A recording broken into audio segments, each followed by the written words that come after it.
Hello friends, welcome to my channel. તો friends, આજે હું તમારા માટે લઈને આવી છું સમર સ્પેશિયલ ડ્રિંક. ખૂબ જ રિફ્રેશિંગ છે, બોડીની અંદરથી ખૂબ જ ઠંડક આપે છે અને ખૂબ જ ટેસ્ટી બનવાનું છે. ફ્રેન્ડ્સ, આ ડ્રિંક્સ તમે એક વખત જરૂરથી ટ્રાય કરજો અને બનાવવું ખૂબ જ ઇઝી છે. તમે એને એક વખત બનાવી અને સ્ટોર કરી દેશો તો આખી ગરમીની સિઝન તમે એને એન્જોય કરી શકશો. બાળકો પણ ખૂબ જ એન્જોય કરશે. તો ચલો સ્ટાર્ટ કરીએ. તો અહીંયા સરસ મજાનું ડ્રિંક બનાવવા માટે મેં અહીંયા 500 ગ્રામ કાચી કેરી લઈ લીધી છે. એને આપણે છાલ કાઢી અને મોટા મોટા પીસીસમાં કટ કરી લઈશું. તો આ મોટા પીસીસમાં મેં કટ કરી લીધી છે અને કુકરની અંદર એડ કરી દીધી છે. હવે એની અંદર આપણે એડ કરી દઈશું 1 કપ એટલે કે 250 ml જેટલું પાણી અને કુકરને આપણે 3 થી 4 વિસલ થાય ત્યાં સુધી કેરીને બોઇલ કરી લઈશું. સરસ મજાની કેરી બોઇલ થતાં વાર નહીં લાગે. તો આ રીતે ઉપરથી ઢાંકણ લગાવી અને ગેસ ઉપર લો ફ્લેમ ઉપર રાખી દઈશું. તો અહીંયા આ રીતે 3-4 સીટી થાય ત્યાં સુધી બોઇલ કરી લેવાની છે કેરીને. તો 3 થી 4 સીટી થઈ ગઈ છે. હવે કુકરને આપણે ગેસથી નીચે ઉતારી લઈશું અને કુકરને ઠંડુ થવા દઈશું. ત્યાં સુધીમાં આપણે બનાવી લઈશું ચાસણી. તો ચાસણી બનાવવા માટે અહીંયા 500 ગ્રામ સુગર લીધેલી છે. હવે એની અંદર 1 કપ જેટલું પાણી એડ કરી દઈશું.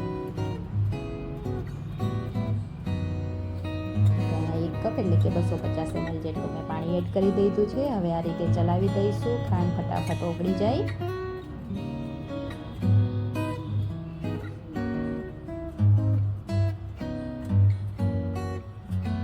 ખૂબ જ ઇઝી પ્રોસેસ છે મિત્રો, ખૂબ જ ફટાફટ બની જાય છે. તો અહીંયા ખાંડ ઓગળે ત્યાં સુધી આપણે જોઈ લઈશું. કુકરનું પ્રેશર નીકળી ગયું છે.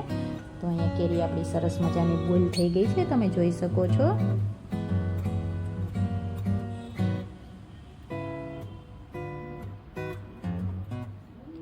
આ રીતની સરસ મજાની પેસ્ટ જેવી બની ગઈ છે. તો થોડી વરાળ નીકળે ત્યાં સુધી આપણે ચાસણીને પાછી ચલાવી લઈશું.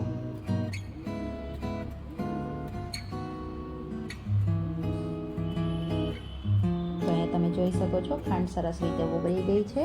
તો અહીંયા હવે આપણે બાકીની પ્રોસેસ કરી લઈશું. તો જે આપણે કેરી બાફીને રાખી હતી એને આપણે મિક્સર જારની અંદર એડ કરી દઈશું.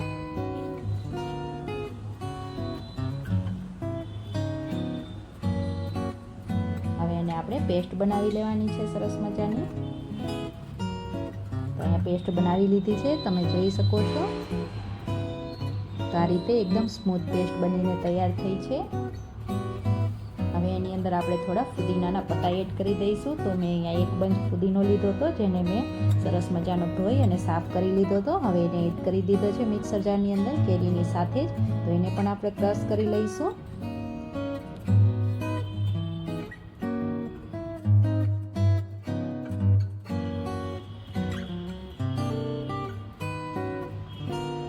તો હવે જે આપણે પેસ્ટ બનાવી અને આપણે ચાસણીની અંદર એડ કરી દઈશું. તો આ રીતે બધી જ પેસ્ટ આપણે એડ કરી દેવાની છે.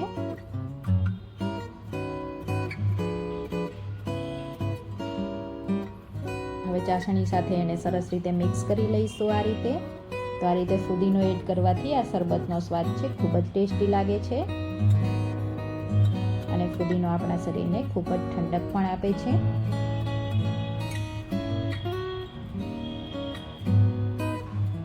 આ રીતે કોઈ પણ જાતના ગાંઠા ન રહે એ રીતે આપણે એને સરસ રીતે મિક્સ કરી લેવાનું છે.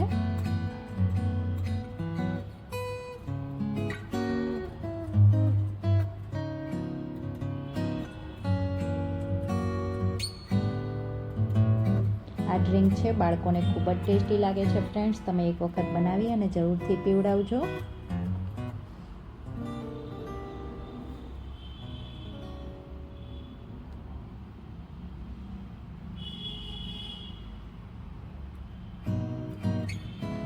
તો હવે સરસ મજાની મિક્સ થઈ ગઈ છે પેસ્ટ આપણી ચાસણી સાથે. તો આપણે બાકીના મસાલાઓ પણ એડ કરી લેવાના છે હવે.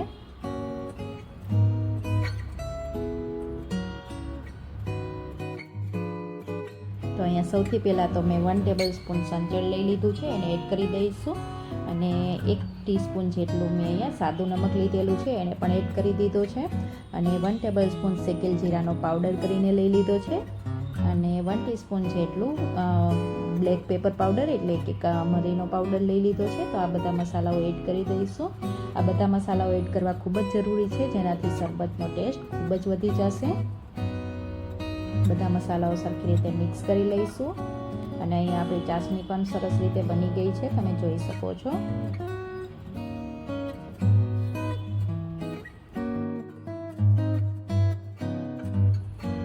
તો આ રીતે મસાલાઓ મિક્સ કરી લીધા પછી ચાસણીને ચેક કરી લઈશું. તો આ રીતે હાથમાં થોડી ચીપચીપી થાય એવી જ બનાવવાની છે, કોઈ તાર નથી બનાવવાનો.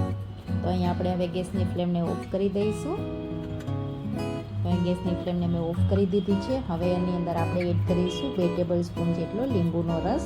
લીંબુનો રસ એડ કરવાથી 2 ફાયદાઓ થશે. એક તો શરબતનો ટેસ્ટ ખૂબ જ સરસ આવશે, અને બીજું એ કે આપણી ચાસણી ક્યારે પણ જામશે નહીં. તમે સ્ટોર કરીને રાખો તો ચાસણી ઘણી વખત જામી જતી હોય છે, તો આ ચાસણી ક્યારે પણ જામશે નહીં લીંબુના રસ એડ કર્યાથી. તો લીંબુનો રસ આપણે ગેસને ફ્લેમને ઓફ કર્યા પછી જ એડ કરીશું. લીંબુના રસને ક્યારેય પકાવવાનો નહીં, પકાવવાથી સ્વાદ એનો કડવો થઈ જાય છે.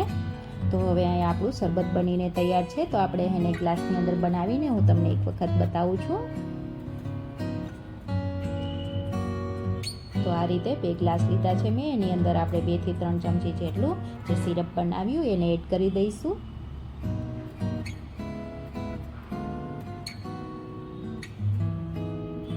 હવે એની અંદર આપણે આઈસ ક્યુબ એડ કરી દઈશું. તો આ બનાવવું ખૂબ જ ઈઝી છે, તમે જોઈ શકો છો. ઘરે કોઈ ગેસ્ટ આવ્યા હોય તો તમે આ રીતે ફટાફટ બનાવી અને એને સર્વ કરી શકો છો. હવે એની અંદર આપણે વોટર એડ કરી દઈશું.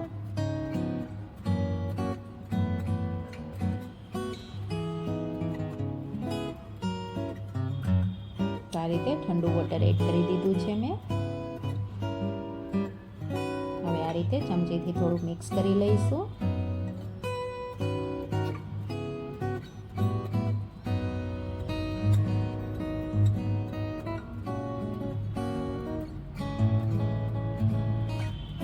હવે ઉપર આપણે પુદીનાના પત્તાથી થોડું ગાર્નિશ કરી લઈશું.